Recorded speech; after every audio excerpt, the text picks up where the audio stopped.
La présentation des biathlètes, on la vit comme si on était à Annecy. Et Anne-Sophie Alexis, vous avez la main ensuite pour nous commenter cette Master Cup.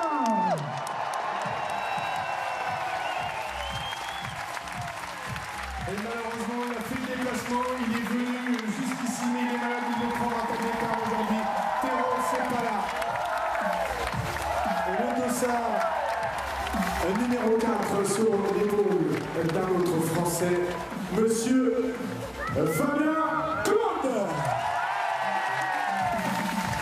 La France, toujours pour celui qui a été au départ sur la Master, également en golf pour la France, le dossard numéro 5 de monsieur Antonin Guigola.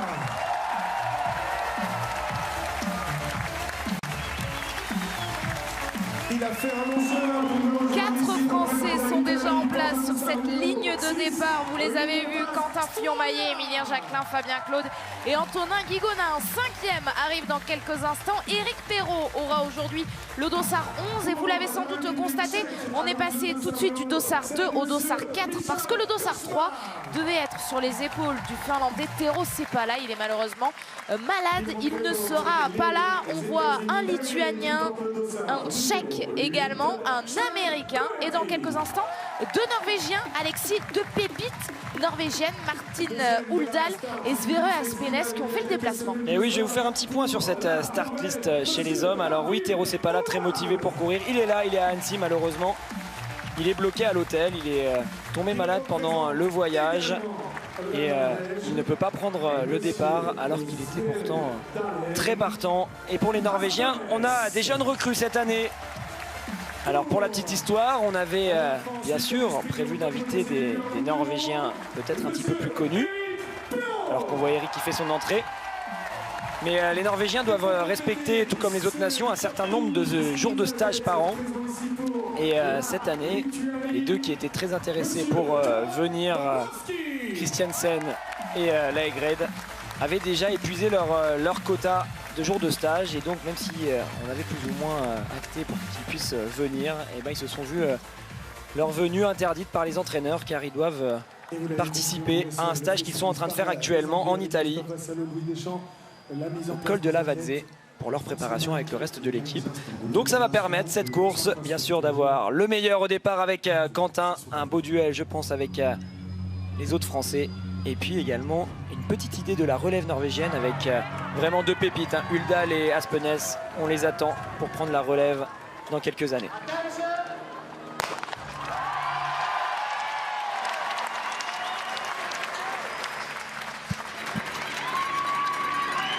C'est un Français également qui a donné le départ de cette course. C'est l'organisateur du Martin Fourcade Nordic Festival. Martin Fourcade himself a donné le départ.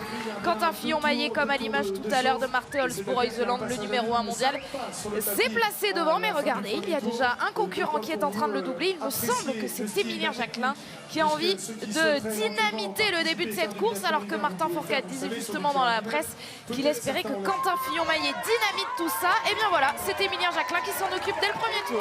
Et ce qui est intéressant de noter, hein, pour ces courses d'été, c'est qu'elles se retrouvent justement en plein milieu des stages de toutes les équipes. Donc c'est pas des courses qui sont prévues longtemps à l'avance comme peuvent l'être toutes les courses de Coupe du Monde où on sait ce qu'on va faire un an à l'avance. Là, ces courses d'été, on décide un peu plus tardivement, quelques mois avant seulement d'y participer. Et surtout, on est en pleine période de préparation. Donc ce qui est le plus important à cette période, c'est vraiment les stages. Et donc il faut jongler avec ça. Et donc, comme je vous le disais, les Norvégiens sont en stage en Italie en altitude, mais les Français étaient eux aussi en stage. Et cette course fait partie de la fin de leur stage. Ils étaient à Bessan jusque-là, en Haute-Maurienne, pour vraiment travailler en haute altitude.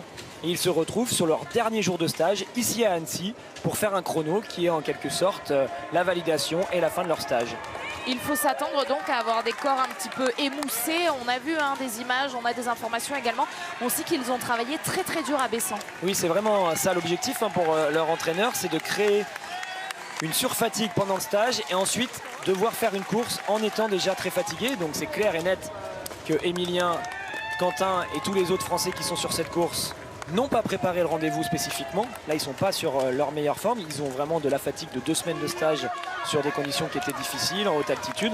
Donc vraiment, c'est sûr et certain, ils sont fatigués. Mais il faut faire avec ça pour aller chercher encore plus loin, pour aller faire travailler les organismes et les habituer à justement aller puiser dans certaines réserves dont ils ont besoin pendant l'hiver.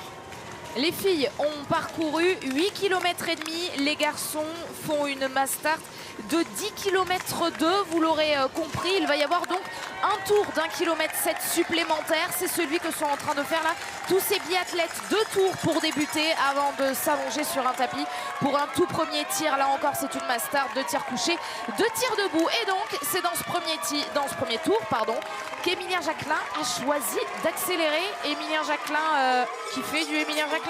Ah, c'est assez impressionnant. Là, ils sont partis vite, ils ont 2 tours à faire, donc il va falloir tenir. Je le disais, pendant la course des filles, il n'y a pas de partie où on a le temps de récupérer.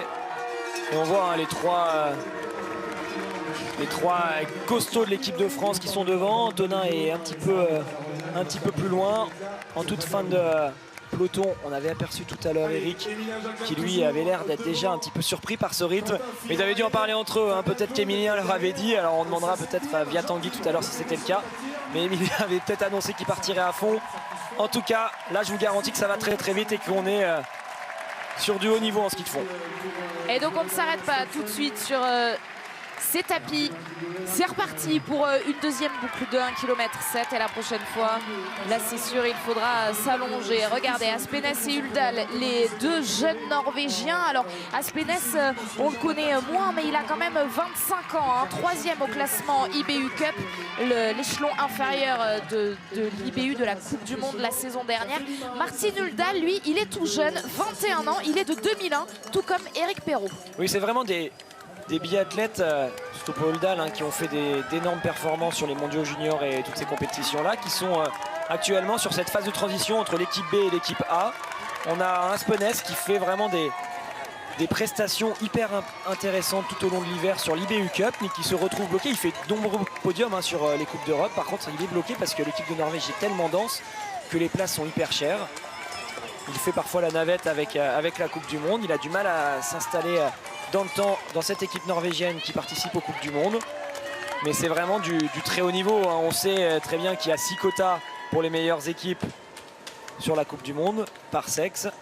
S'il y avait 10 quotas par pays, Aspenes serait largement parmi les Norvégiens sélectionnés en Coupe du Monde et serait largement parmi les 20-30 meilleurs. Plusieurs fois dans l'hiver, il est capable de faire de super performances, ça on en est sûr. Uldal plus jeune, on attend de voir ce que ça va donner. C'est la génération Eric Perrault, on va voir justement un petit peu ce que ça donne entre eux et cette belle confrontation aujourd'hui.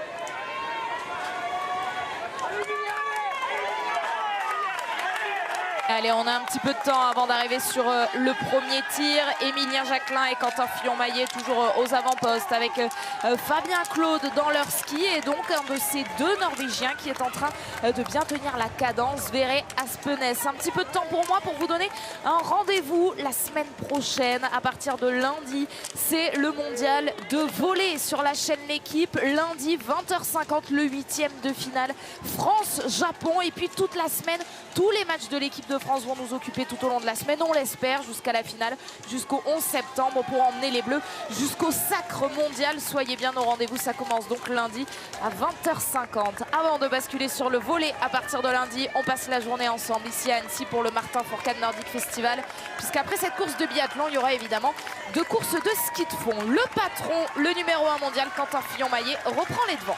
Oui, il est devant, il a réussi à tenir à l'aspiration derrière Emilien qui a vraiment donné là tout le début du premier tour. Dans ce deuxième tour, on commence à sentir que Quentin en remet. Emilien se laisse passer là petit à petit. On va voir si Aspenes en profite. Non, Aspenes décide de rester derrière. Et vous l'avez remarqué hein, sur ces start lists là du biathlon, on a des biathlètes qui représentent ce qu'on appelle d'ordinaire, sans manquer de respect, mais c'est juste par rapport, on va dire, à la densité des plus petites nations. En biathlon, c'est notre volonté hein, en tant qu'organisateur, d'avoir vraiment des courses qui représentent le biathlon et de ne pas avoir au départ uniquement des stars. On a actuellement un accord avec l'IBU. L'IBU possède 4 dossards sur cette course, justement, qui sont mises à destination de plus petites nations pour qu'ils puissent eux aussi faire de belles courses pendant l'été. Deux Lituaniens notamment sont au départ. Et attention, tout à l'heure, l'Ukrainienne Daria Blashko a créé la surprise. Elle s'est invitée sur le podium. On a également un Américain. Et surtout des Français donc, qui sont en place là aux deux premiers tapis. Notamment Quentin Fillon-Maillet, Émilien Jacquelin. Est-ce qu'il va payer ses efforts du premier tour? Réponse tout de suite.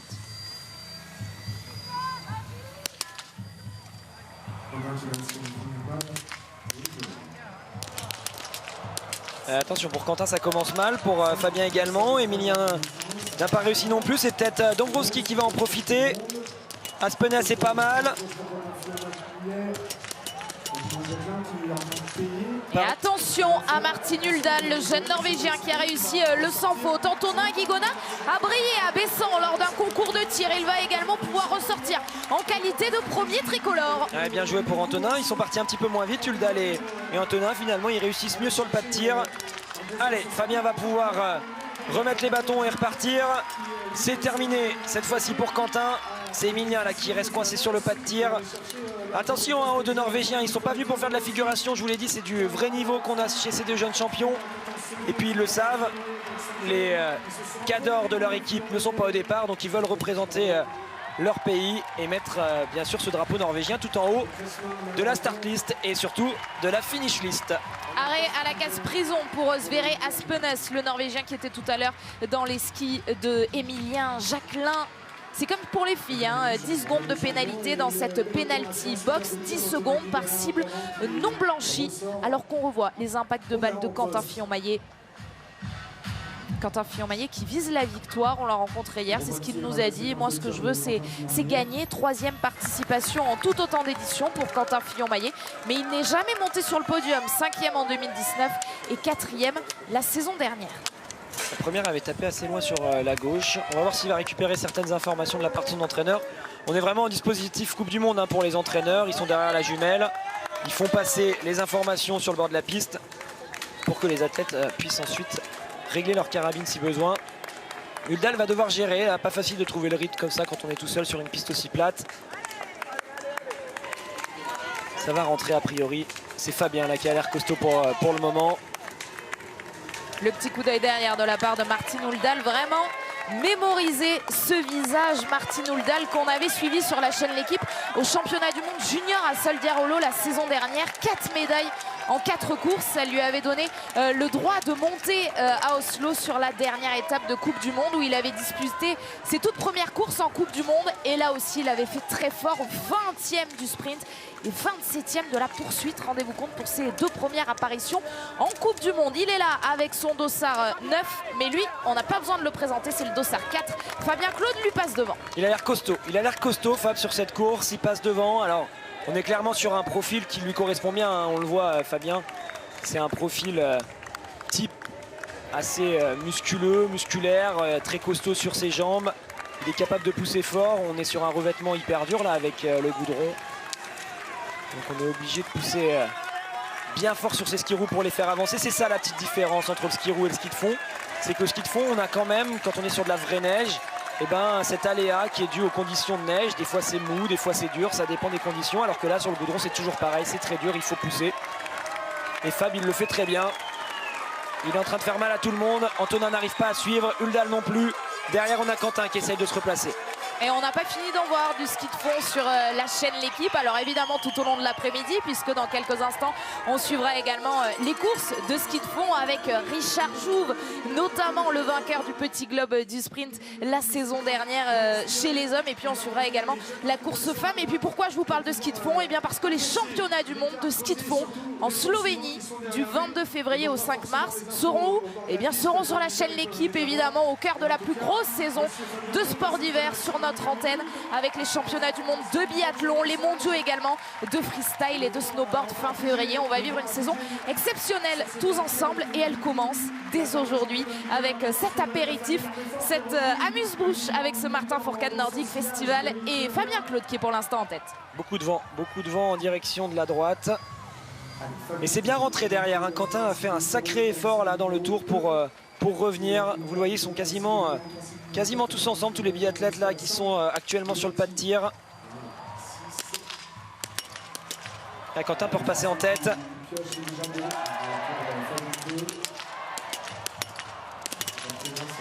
l'instant, c'est Dąbrowski qui commence le mieux. Krejcimar est bien aussi.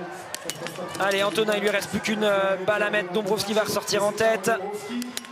Le gros coup du Lituanien qui va pouvoir ressortir en première position. Et Quentin Fillon-Maillet va pouvoir se replacer donc après ce deuxième tir, alors que Fabien Claude passe totalement à côté. L'Américain Sean Doherty va pouvoir repartir, tout comme Antonin Guigona. Et Martin Uldal, donc le Norvégien, est toujours là, toujours dangereux. Belle opération pour Quentin quand même là, qui en a profité pour se remettre deuxième. Et ce qui est chouette sur ces courses aussi, où on voit justement des biathlètes en ski à roulette et des biathlètes, comme je disais tout à l'heure, de plus petites nations, c'est qu'on le sait, hein, pendant l'hiver, le fartage joue beaucoup sur les résultats du biathlète pendant une Coupe du Monde.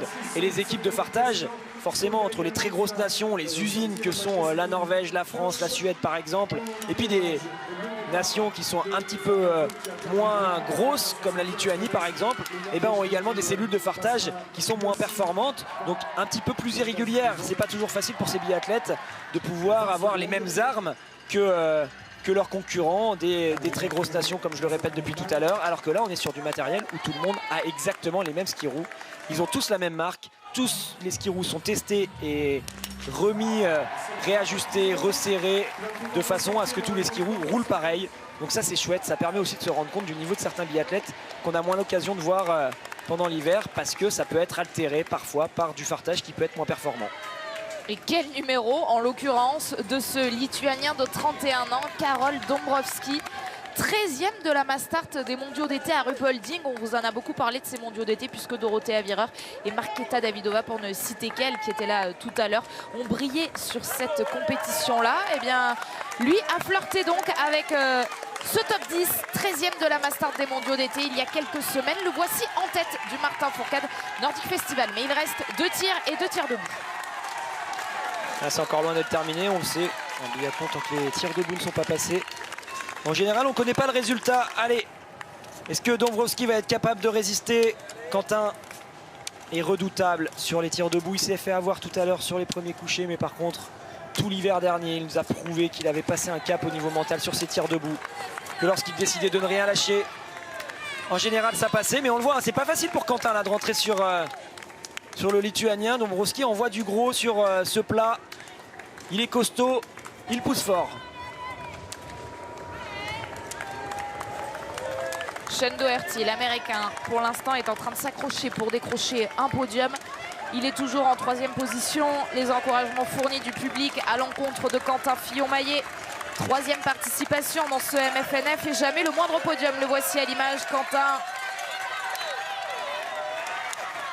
Il sait ce qu'il a à faire, Quentin. Temporiser dans ce tour, rester à proximité du Lituanien pour lui mettre la pression. Et puis par contre sur le pas de tir, c'est là qu'il va falloir ne faire absolument aucun cadeau. Il est en train de rentrer hein, progressivement, Quentin, il ne se met pas dans le dur. Il gagne quelques mètres là sur chaque pas. Et il va être dans les skis au moment où on va arriver sur le pas de tir. Au milieu des deux, Quentin Fillon-Maillet qui avec une belle négociation de virage là vient de recoller tout simplement. Et il va passer, il n'a pas envie de rester derrière, il va se positionner en tête. Le virage est large, ça va largement passer pour les deux biathlètes et Quentin va aller chercher la première cible. Quentin Fillon-Maillet en patron après un premier tir compliqué qui s'est parfaitement replacé lors du deuxième. Et l'exercice sur lequel il a été impérial tout au long de la saison dernière. Le tir debout, le voici, le premier des deux pour lui. Qui sera revenu sur Karol Dąbrowski. Voilà pour Triomphe installé pour le premier tir debout.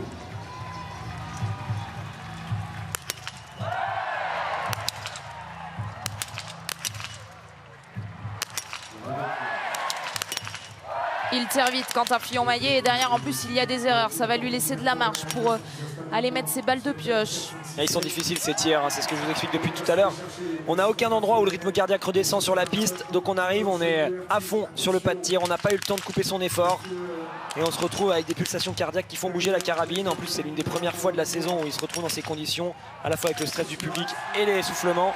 Allez, c'est les États-Unis qui vont ressortir en tête, juste devant Quentin, Sean Doherty, face à Quentin Fillon-Maillet qui décide de ne pas prendre de ravitaillement sur ce tour. Et il y a un petit peu de place derrière puisque vous l'avez vu, Dąbrowski il est passé à côté. Ça a été difficile très certainement les efforts du tour précédent. Et c'est donc Krachmar, sans doute inspiré par sa compatriote Markéta Davidová qui reprend pour l'instant une place sur le podium. Martin Ouldaal est 4e et Antonin Guigona en 5e position. Antonin qui a l'air de souffrir là sur la piste, on le sent. Il est vraiment en train de gérer son effort. Pour Emilien, c'est plus dur, c'est sur le pas de tir. Allez, se remobiliser pour réussir à en mettre quelques-unes. Il restera ensuite un dernier bel exercice pour lui avec un dernier debout.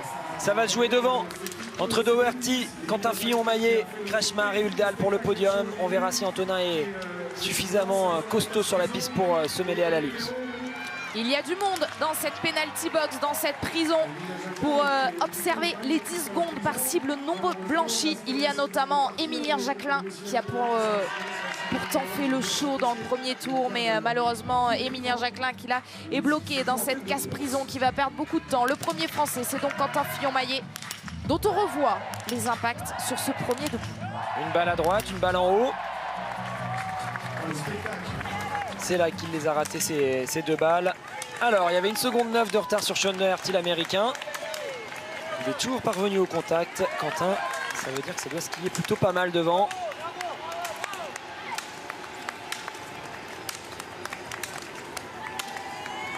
Vous entendez du bruit dans les tribunes, vous entendez également des impacts de balles assez rapides. C'était l'œuvre, le show de Éric Perrault qui a réalisé un très beau tir. Malheureusement, il y en avait une à côté. Éric Perrault qui est pour l'instant dernier de cette course, mais qui a régalé la tribune derrière lui sur ce premier debout. Alors pour ceux qui se demandent d'où vient Sean Doherty, on l'a pas fait venir des États-Unis, il était déjà en Europe. Il était en Allemagne pour s'entraîner, il y retourne juste après les compétitions.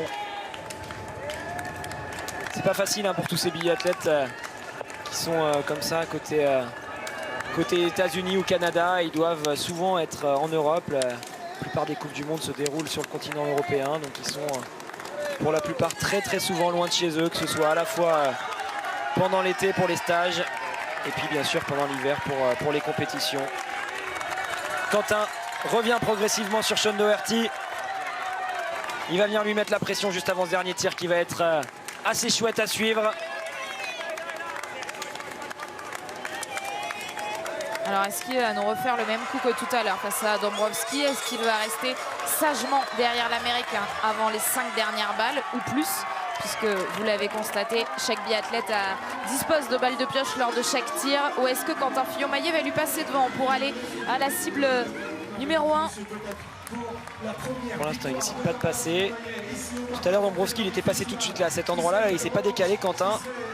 Peut-être va-t-il le faire après le dernier virage. Celui qui ramène une bonne fois pour toutes sur le pas de tir. Non, il n'a pas l'air d'être dans une attitude où il veut reprendre de la vitesse. Donc il va rester derrière cette fois-ci et s'installer à la deuxième cible. La première sera pour Sean Doherty, l'américain.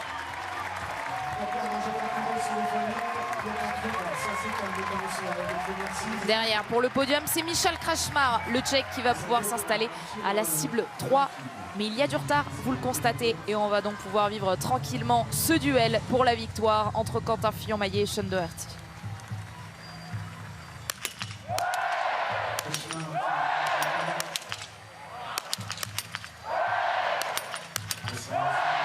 C'est dommage, on a un petit problème là sur la simulation des cibles. On a entendu qu'il y avait quelques balles qui avaient été ratées de part et d'autre. On va voir ce que ça donne au niveau du départ. C'est Quentin qui va pouvoir ressortir en tête et qui va aller la chercher. Cette gagne sur le Martin Fourcade Nordic Festival. Sean Doherty repart à la faute. Peut-être que Krachmar pourra en profiter. Et pourquoi pas remettre Antonin sur le podium. Une seule erreur de la part de Quentin Fillon-Maillet. Il a utilisé sa balle de pioche et tout de suite, c'est dedans. Il va pouvoir profiter de ce tout dernier tour. Et désormais, il y a de l'incertitude. Donc pour le podium, Sean Doherty, est-ce qu'il va prendre à gauche pour la casse-prison? Oui. Est-ce qu'Antonin Guigona va pouvoir se replacer? Attention à Martin Ouldaal également pour la Norvège. Quentin a fait, comme d'habitude, craquer tout le monde sur ce dernier tir. C'est en train de partir dans tous les sens. Allez, Ouldaal peut peut-être se remettre pour la deuxième place face à Antonin Guigona. C'est Antonin qui va ressortir deuxième. Ah oui, Antonin Guigona pour peut-être pouvoir Deux Français sur le podium avec Sean Doherty qui était dans la casse-prison mais qui a pu ressortir. Mais regardez, attention, il y a une fusée derrière Antonin Guigona. Il y a un Norvégien qui lui aussi aimerait sa place sur la boîte, Martin Uldal. Eh oui, ça va pas être facile là pour Antonin. C'est vrai que je l'ai vu ressortir deuxième, mais on avait oublié Sean Doherty, l'américain, qui lui était bloqué par Stéphane Buccio. Hein. On a tout le collectif, tous les entraîneurs de l'équipe de France qui nous aident à cette organisation. J'ai parlé de Christophe Vassalo tout à l'heure. Stéphane Buccio est là aussi, comme je viens de le dire. Steph, vous le savez, hein, c'est vraiment le directeur des équipes nordiques, fond et biathlon au niveau de la Fédération française de ski. Et c'est lui qui s'occupe de gérer les biathlètes dans la casse-prison. Allez, Quentin va pouvoir savourer. Il était là pour la gagner, il l'a eu. Encore une fois, il montre à tout le monde qu'il est prêt et qu'il entend bien jouer une nouvelle fois le classement général cet hiver. Impeccable dans ce qu'il sait faire derrière la carabine et puis également dans la stratégie. Vous l'avez constaté dans les premiers tours, tranquillement, il y avait quand même un rythme très soutenu derrière Émilien Jacquelin. Et puis à chacun des tours suivants, il a su en garder pour se remettre devant, pour aller chercher le biathlète qui était devant lui, sans paniquer, sûr de ses forces. Quentin Fillon-Maillet, pour cette journée, c'est la fête du biathlon et il vient récompenser tout un public qui a vibré avec lui, notamment aux Jeux Olympiques avec ses 5 médailles. Quentin Fillon-Maillet qui était l'homme de la saison dernière. Est-ce qu'il sera également l'homme de la saison suivante? Pour l'instant, il envoie un message très fort à la concurrence. Il va gagner cette course. Qui pour l'accompagner sur le podium? Sean Doherty est en deuxième position. Ça, on l'a vu avec son dossard 8. Mais est-ce que Antonin Guigona et Martin Uldal sont à la lutte sur la piste? Allez, je pense qu'il va y avoir un match entre les deux. On va voir si on retrouve l'image tout à l'heure. Bien sûr, on va suivre Quentin et Sean Doherty qui sont aux deux premières places. Mais il y aura un duel peut-être pour Antonin pour rester sur ce podium. Et c'est pas anodin hein, ce que fait Quentin. Même s'ils sont pas là, les stars de l'équipe norvégienne, ils regardent les résultats. Ils suivent l'évolution du Français sur cette période de préparation. Et quand ils vont la regarder cette course, ils vont bien voir que Quentin, encore une fois, est solide sur ses tirs debout. Et c'est grâce à ça pour l'instant qu'il est capable de faire la différence face à ses adversaires. Allez, dernier virage à gauche. Et la tribune va s'emballer. Et Antonin Guigona qu'on voit à l'image. Alors est-ce que Antonin Guigona, il est seul en troisième position ou est-ce qu'il s'est fait doubler par Martin Uldal, le Norvégien, et alors il serait quatrième? On va d'abord, avant de le savoir, savourer la victoire de Quentin Fillon-Maillet avec ce drapeau tricolore et ce sourire sur son visage. Que d'émotion une nouvelle fois pour Quentin Fillon-Maillet qu'il offre à tout le public français.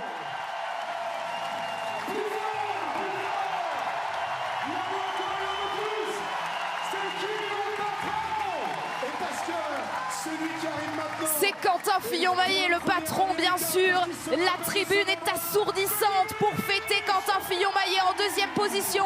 Sean Doherty, l'américain, vient s'inviter juste derrière le numéro 1 mondial Quentin Fillon-Maillet en troisième position. Alors, qui pointe le bout de son nez? Mais bien sûr que c'est lui. On l'a dit, il est très en forme cet été à domicile. Lui aussi s'invite à la fête fantastique, Antonin Guigona. Ah, très très fort Antonin, il était dans le dur dès le début, ça se voyait, mais par contre il est toujours redoutable dans un dernier tour. Il est capable de s'arracher comme pas beaucoup sont capables de le faire.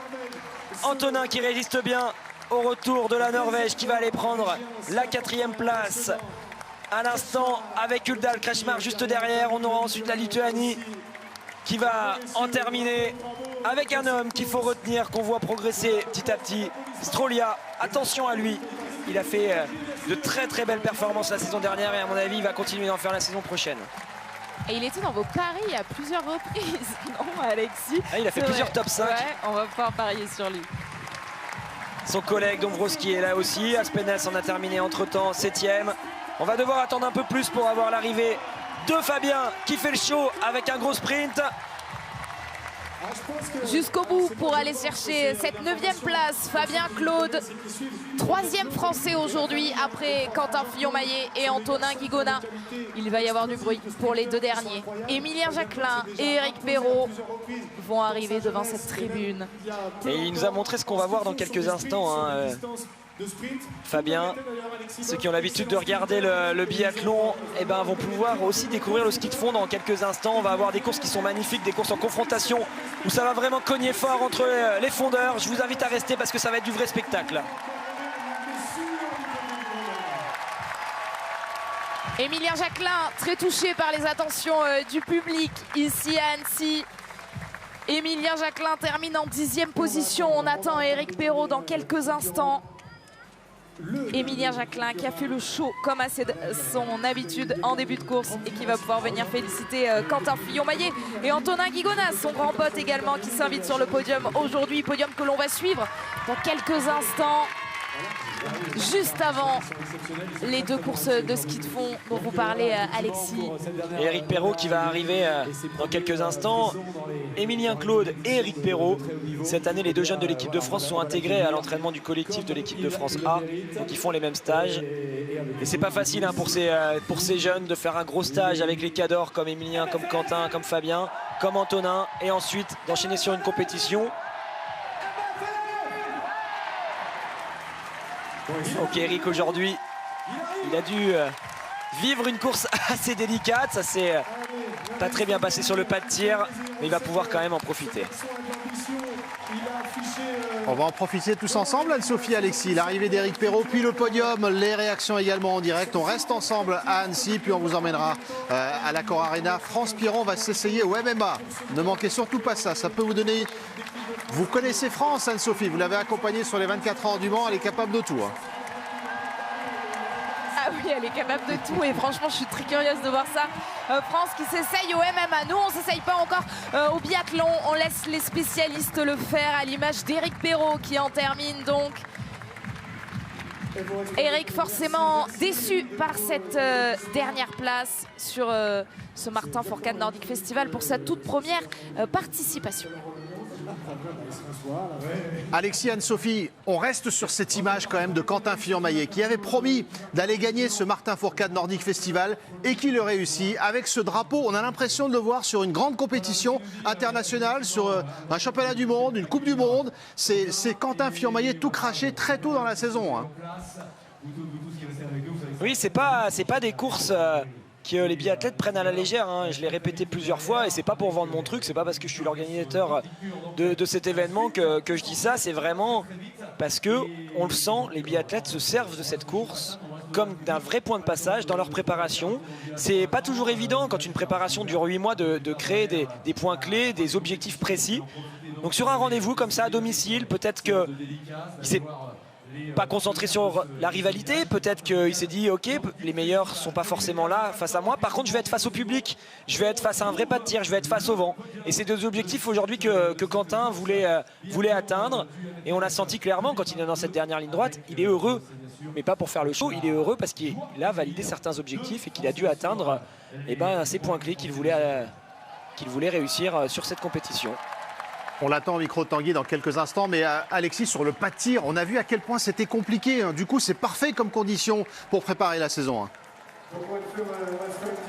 De toute façon, on le sait, on en parle, le dérèglement climatique, si je peux dire ce mot-là, c'est des facteurs qui sont de plus en plus difficiles à maîtriser pour des sports d'extérieur, et donc les biathlètes doivent apprendre à vivre avec ça.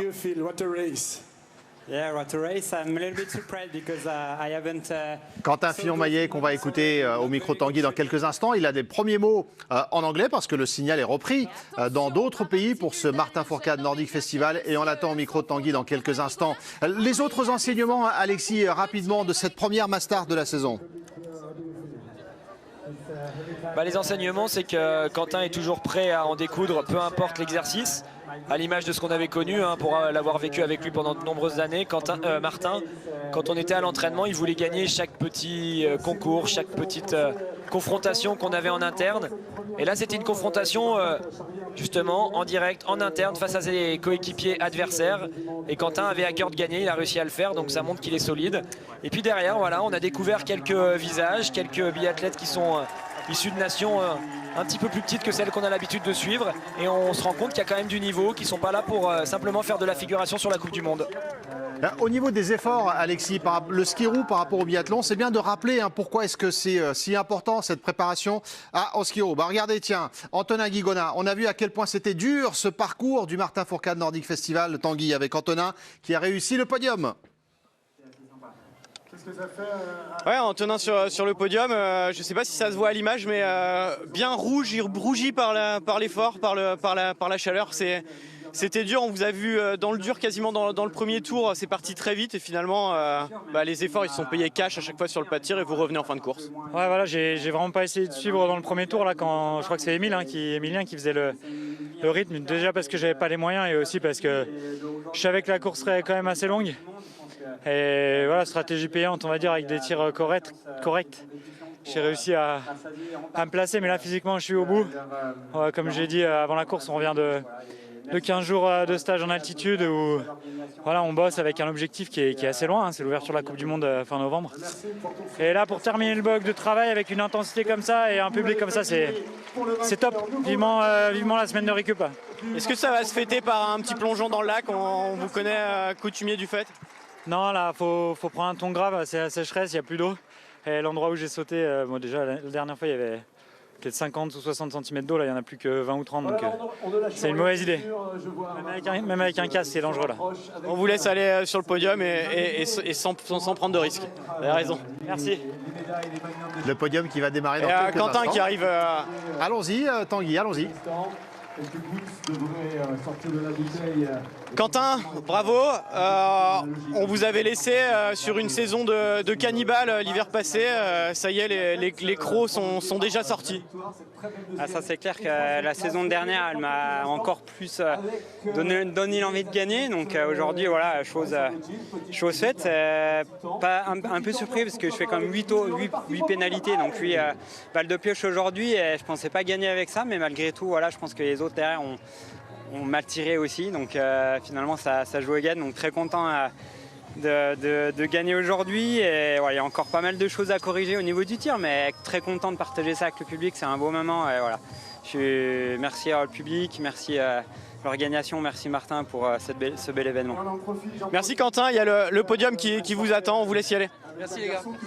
On va le vivre bien sûr, on reste en direct ensemble, on va le vivre avec Anne-Sophie et Alexis. Mais c'est vrai Alexis, on a l'impression que ça leur fait un bien fou de vivre ce Martin Fourcade Nordic Festival au milieu d'une préparation si difficile. C'est là qu'on voit que je commence à vieillir, à prendre un peu d'expérience. C'est surtout le retour et les retrouvailles avec le public. C'est une composante importante de la performance en biathlon, le public. On fait du biathlon dans des stades où il y a toujours beaucoup de monde. Les plus petites tribunes font 5-10 000 places. Donc ça fait quand même énormément de monde. Quand on est sur des championnats, cette année les championnats du monde, ça va être à Oberhof. Ça va être 20-30 000 personnes qui vont être dans les tribunes. Ça va être un bruit de fou.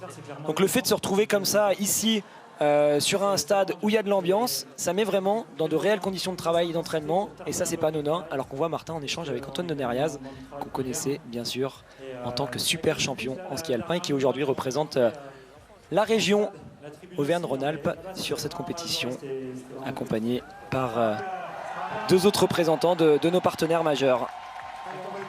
Eh bien, on va en profiter avec vous, Alexis, Anne-Sophie, la cérémonie des fleurs qui va démarrer dans quelques instants. Profitons de cette communion avec le public.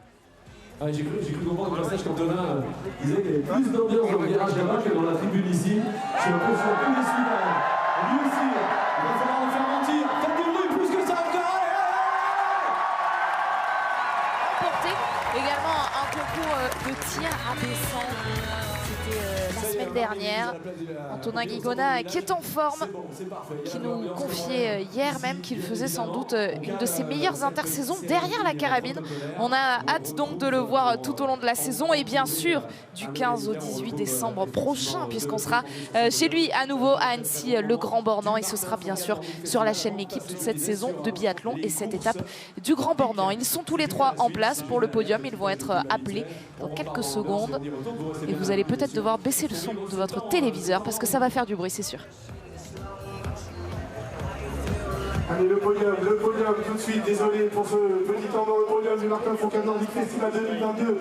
Mascart, messieurs. Et on retrouve Alban, hein, Alban Gobert que vous avez vu notamment sur l'UTMB il y a quelques jours sur la chaîne. Alban qui est avec nous sur ce stade, qui est un super speaker pour les directs comme ça.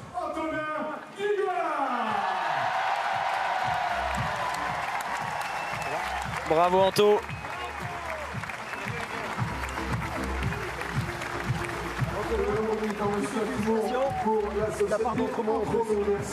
Merci Anto. Merci, la belle course.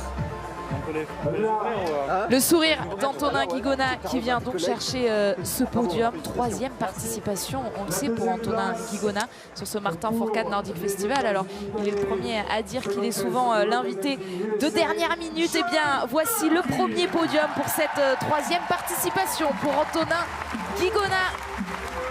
Sean Doherty, lui, termine 2e. Juste devant Antonin qui résistait, hein. On a cru à un moment qu'il se ferait reprendre par Martin Ouldahl. Mais il est bien là donc avec Sean Doherty et dans quelques instants avec Quentin Fillon-Maillet. Pour la France, first place representing France, Quentin Fillon-Maillet.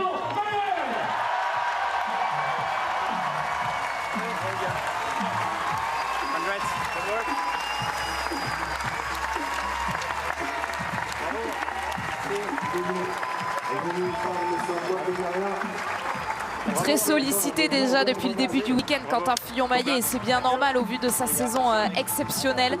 Et bien voilà, les félicitations du patron Martin Fourcade pour Quentin Fillon-Maillet qui n'a pas fini de signer des autographes et de faire des selfies tout au long de la journée puisqu'il est le grand vainqueur de cette 3e édition du Martin Fourcade Nordic Festival. Est-ce qu'on prend le champagne tout de suite? Non, allez, petite photo d'abord et puis ensuite on va très certainement boire un petit coup.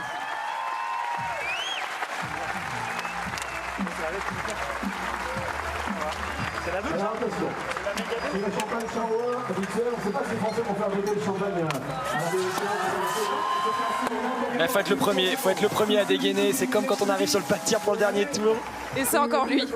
C'est encore Quentin qui a été le plus rapide. Allez, profitez-en. Cheers.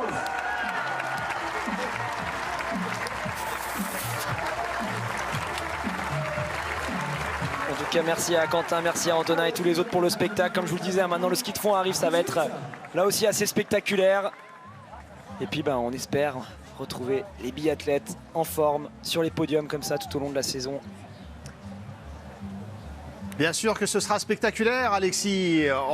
Vous allez devoir filer, vous d'ailleurs.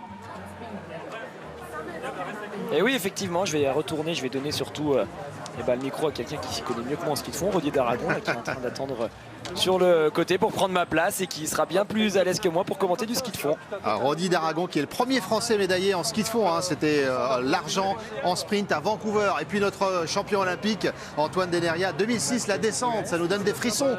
Garance Ferraud en régie se rappelle parfaitement de ces images, elle nous les rappelait dans l'oreillette, c'était exceptionnel. Quentin Fillon-Maillet qui profite du public. Le ski de fond, c'est dans quelques instants pour la suite de ce Martin Fourcade Nordic Festival. C'est bon de retrouver nos biathlètes. Ah, cette image, on va rester quelques instants. La carafe, parce que ça oxyde le canon, le champagne. Moi, ma première année, je l'ai fait ici, et ma carafe était noire de bout de champagne. Et ensuite, je suis rentré à l'hôtel, j'ai fait le truc, après je suis revenu, pas nettoyé. Nettoie bien maintenant, voilà. Ouais. C'est bien, on dirait pas que tu transpires comme ça.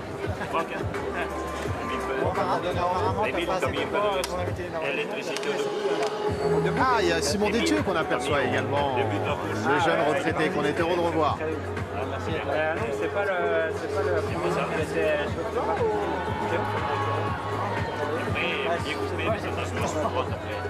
Allez, franchement,